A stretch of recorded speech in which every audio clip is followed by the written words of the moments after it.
Arman Tsarukyan is set to face Urijah Faber at RAF 8 on April 18th, with the bout scheduled at 175 pounds. The event will be headlined by Henry Cejudo versus Merab Dvalishvili. Arman is also scheduled to take on Dylan Dennis in a 10-minute submission-only match at Hype Brazil on April 8th. Speaking of Arman Tsarukyan, yesterday he attempted to put an alligator in a rear naked choke. Yeah, what's that? All right, you do it. Is it possible like grab like this and like hold? I want to sit and hold his neck. Like a rear naked choke? Yeah, a big one. Yeah, that's fine. And just sit in his back. Brah. Can I like? Yeah, you can put your face against his neck there.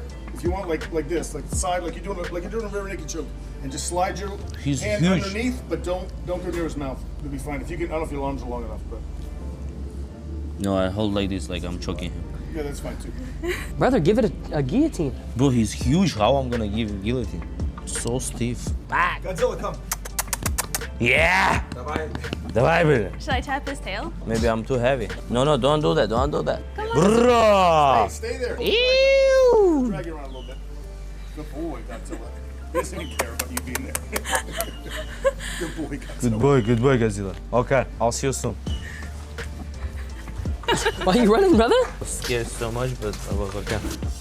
Dana White recently confirmed Islam Makhachev will be defending the welterweight title in August. However, we're unsure if it's against Ian Garry or Michael Morales. Morales recently said that he hates Ian, and if they ever fight, he would fight more aggressively than usual. He said, "I do hate Ian Garry.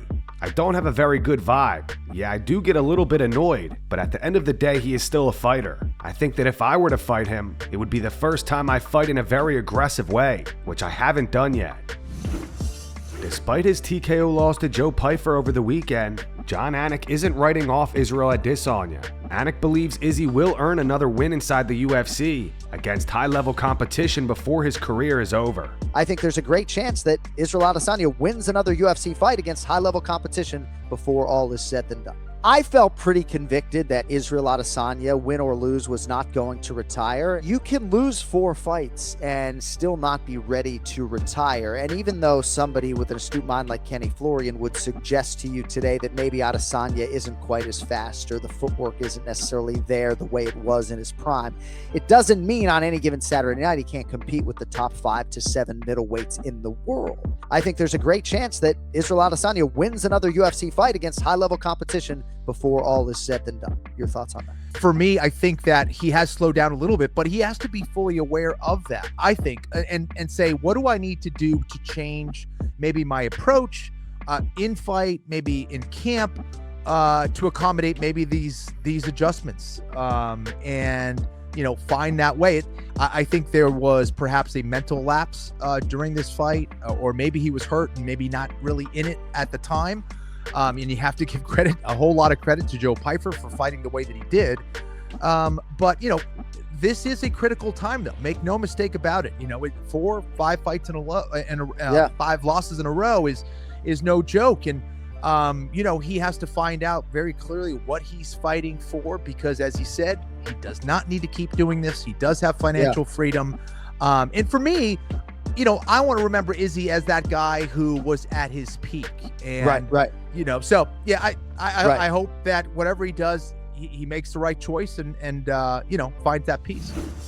Demetrious Johnson urges Israel Adesanya to retire and explains why he himself is done competing in MMA. So for me, I'm just like, you've done everything, just walk away from the sport. But I think that's so hard for mixed martial or any professional athlete. And I think for me, so when I see him fight, I'm like, God, you don't need to fight, right? And he's still young, he's only 36, but yeah, I'll get it. Do you think he should retire?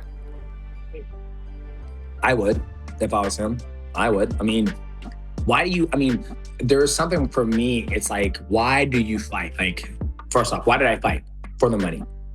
Okay, 2, there's a part of me where it's, okay, I like the chess aspect of like, okay, he's gonna do this, I'm gonna do this, okay. The lifestyle, right? It's good, but if you have the money, you gotta find something else to keep your mind engaged and always learning and thinking. So you can keep on training, you can travel and learn something new.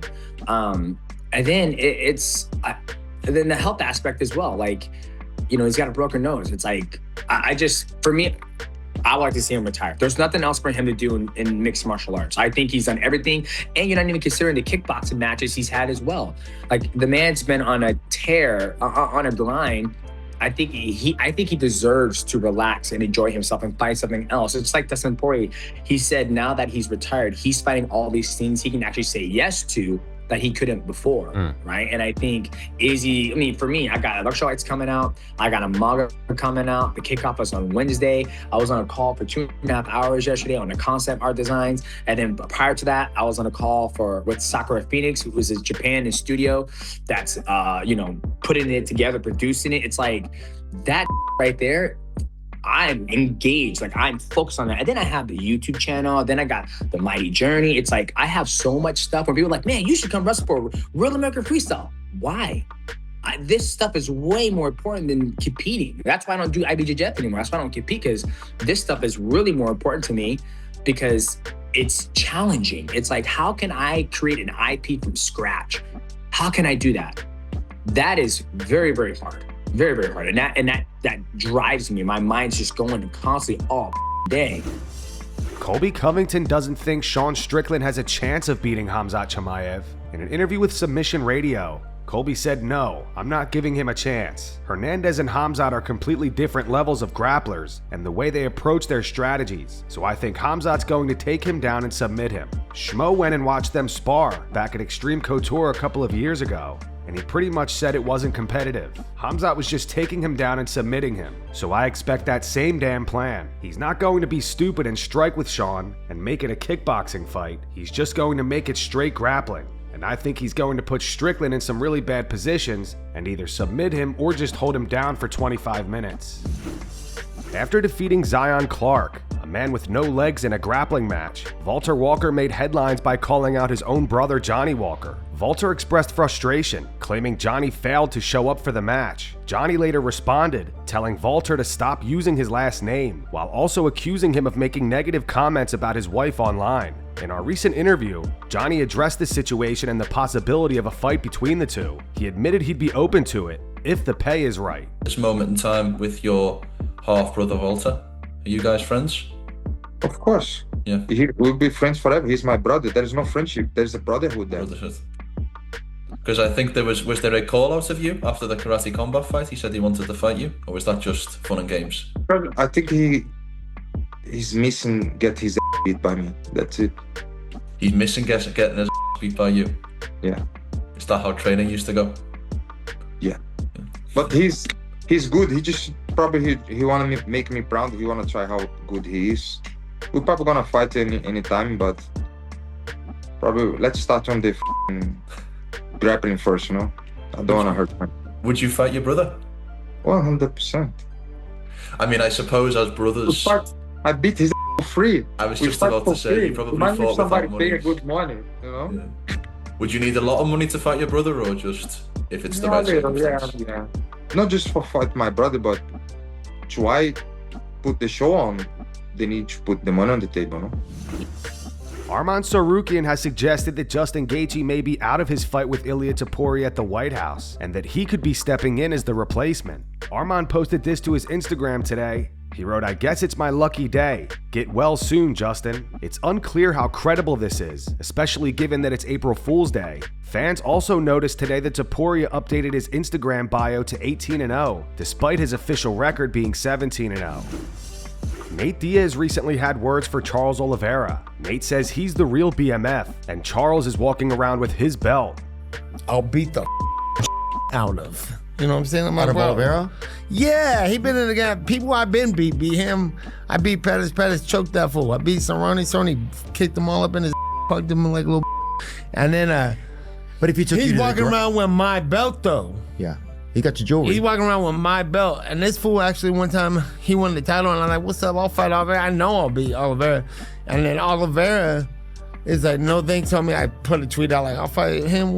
And then he put a tweet out like, no thanks, homie. I'm trying to fight for big stuff, world championships and do this. I'm like, I'm not. I understand you have the right to big league me because you're Mr. Champion and anything. And I was like, all right, go ahead with your sorry ass.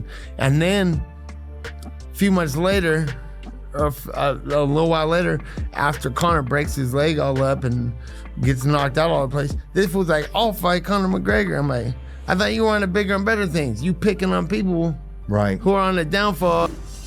Nate Diaz also took aim at Daniel Cormier. Responding to an old clip of Cormier, Nate suggested that DC is upset because despite never becoming UFC champion, he earned more money. I don't really know Nate. I've always respected Nate for what he did. I'm a lot of things, guys. But one thing I'm not is nobody. When did it become okay for men to start calling each other out their name like that? That's not cool, man. But I'm nobody's bitch. And to say I'm not a fighter is just, I don't get it. Because again, I feel like I was actually pretty fair to this dude. Nate Diaz was fun. Nate Diaz got to a championship opportunity. But if I'm not a fighter, what that make him? But the reality is, the one thing we will not do is compare myself to Nate Diaz because it's different levels. Much different. I'm a champion, 2 weight classes. I lost 3 times in my career. 4, if you count the fight that was called a no contest. We're not in the same stratosphere in terms of fighters. I'm doing my job. I'm not going to disrespect nobody, and I'm not going to sit up here and just get disrespected by these dudes. But to call me a name like that, say the boy ain't did what the boy did. Look, we's going to pull up a whole bunch of videos and run a highlight reel of what I did in my career. And in those pictures, going to be a lot of belts and a lot of championships. I fought the best. Nate, here's the deal. I ain't got a problem with you. When I see you, hey, I'm going to tip my hat off to you. If you want to say something to me, come up to me. Tell me what the issue is. We can discuss it like men. I've never seen a single DC fight in my career, except for when I was on the same card as him one time, and he was picking up the dude and walking around like he just owned him, like he was hella tight. And then I looked back at the screen, and he was knocked out on his. That's the only DC fight I ever saw. And he wanted to talk about what I should do and how I'm not a good fighter. And I'm like, are you mad because you were the champion? And when I was nowhere near champion, I got paid way more money than you. That's a bitter little who's analyzing fights. Got it. I'm like, you're a great wrestler, DC. You can't fight for you win fights, but you're not. You're a big old. Remember he cried? Hey, he always got Nate Diaz's record sucks. I'm like, you cried. I didn't mean to even talk about it. No, it's okay, bro. You can cut that out. And that's going to wrap it up for the news. Thanks for watching. For daily MMA news and content, subscribe to Full Mount MMA and click the bell icon to be notified when we post videos. Here are the 3 top comments from last video. The first one's from Anonymous. It's in reference to the footage of Joaquin Buckley shadowboxing next to Bruce Lee's grave. It says shadowboxing next to someone's grave is probably the weirdest ways to give respect to someone. The second one's from Steven. It says Nate Diaz 100% pulls his pants all the way down at urinals. And the final one's from Resilient Mambas. It says Johnny Walker would die if Francis looked at his chin. Those were the 3 top comments from last video. If you want to be featured in the next one, all you have to do is comment down below. And if you missed yesterday's news, click the video on screen right now to get caught up.